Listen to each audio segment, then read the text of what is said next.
What's going on, everybody? Car Guy V8 here, and in this video I'm going to talk about how much it costs to build a mild street car or street truck.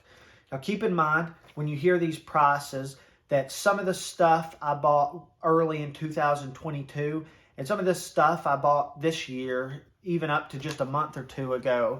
So the prices of everything may not be 100% up to date, but for the most part, you should get a good estimation of how much it'll cost to build your car. So we'll start with my 1978 Camaro. I bought this car in April of last year. I bought it for $3,600. It had an engine and a transmission in it, but I did not wind up using those. It had a Ford 9-inch rear end, built with 456s. The car was set up well. It came off the drag strip in 2019, but when I got it, it had no wiring, no interior, the dash was just hanging in there. So I had to pretty much strip everything out and start fresh on the inside and with the wiring. The single biggest expense in this whole car build was the engine. Now, the engine that I had put in this, a 355 small block V8, is one I actually built for a truck that I've still got. But I pulled it out of the truck to put it in this car because it was a better fit with the setup that the car had. So the engine cost $4,445. That includes all machine work, getting it bored, flat top pistons, the retrofit roller cam, the AFR enforcer heads and intake. You know, it winds up costing a decent little chunk of change whenever you just start adding everything up. So by my estimation, it was $4,445 going back through all my old receipts. Of course, whenever you're building a hot rod or a car or whatever, you need a battery. So my go-to store is O'Reilly's, so I picked up one, a top post and side post battery for $130. Then you've got external engine accessories.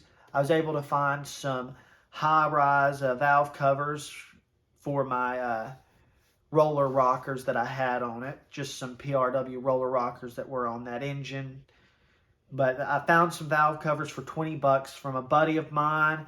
I bought a brand new HEI distributor with a melanized distributor gear since I was running a roller cam, $109. Plug wires, $25.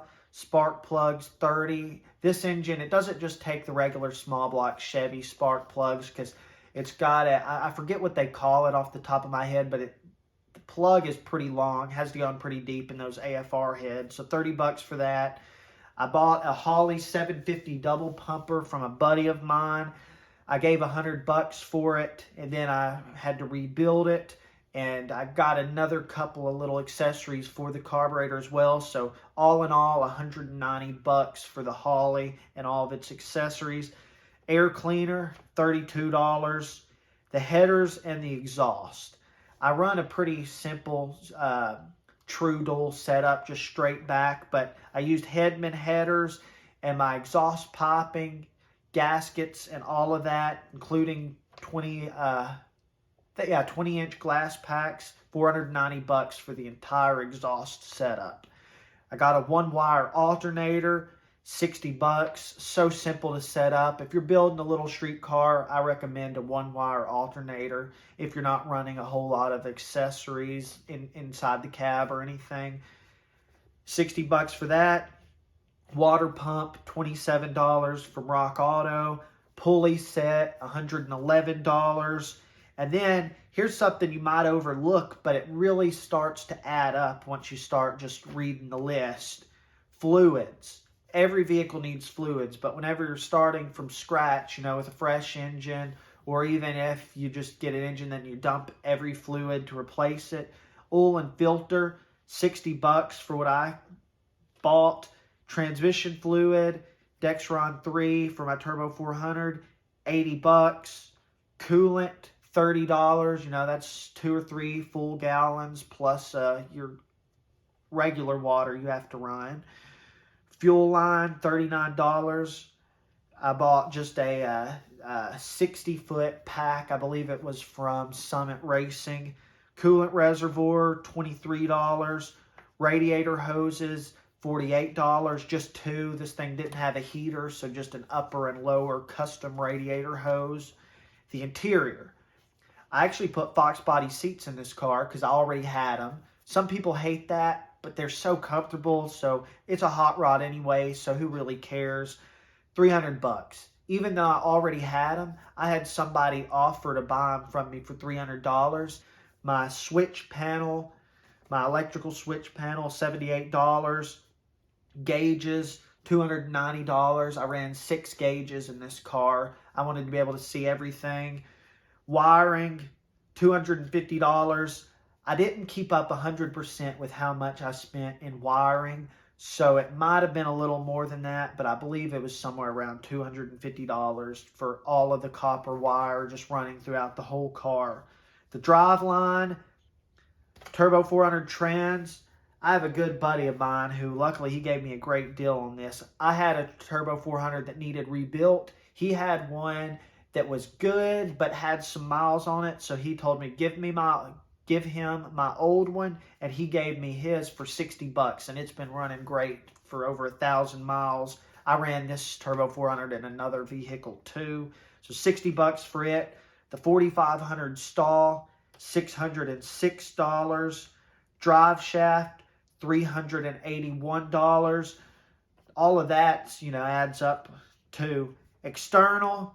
The grill, $69 for that with tax and all. I wanted to put a grill on it because it didn't have one, and just a little something to make it appear a little better. And then the wheels and tires.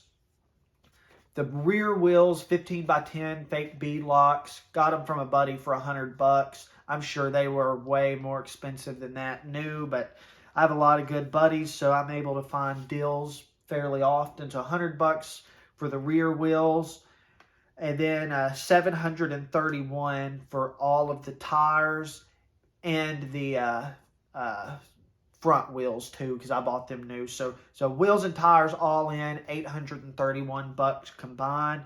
So the total price for this Camaro build was $12,414, which, looking back through this list, even though I built the car over what maybe a 6 to 8 month period, sometimes you lose track of how much you spend, and it's expensive. $12,000, that's a lot for anybody, and that's without even getting into paint or body. I like Freiberger's methodology, his don't get it right, just get it running saying. I'm more of a roadkill guy myself, so paint and body, I do like it and I respect it, but I'm fine driving around something that's a little rougher as long as it's, old school and got a pretty cool engine and transmission. So this car, $12,414 to go from a roller that hadn't run in 3 years with no wiring, no interior, nothing, to having a pretty fresh Turbo 400, fresh small block, drive shaft, all that. Spinning tires out on the road. Fun car. A lot of fun, guys. I hope y'all enjoyed this video, and I hope it gave you an idea of how much it costs to hot rod in 2023. And there are a lot of places, things you could cut out whenever it comes to your build, things to make it considerably cheaper. But I also got lucky and did not need to do brakes or any suspension work because it was straight off the drag strip just 3 years ago. So there are places that I did not have to put any money that you would have to put money in. So just keep all that in mind. Hope you enjoyed the video. Let me know what you think in the comments.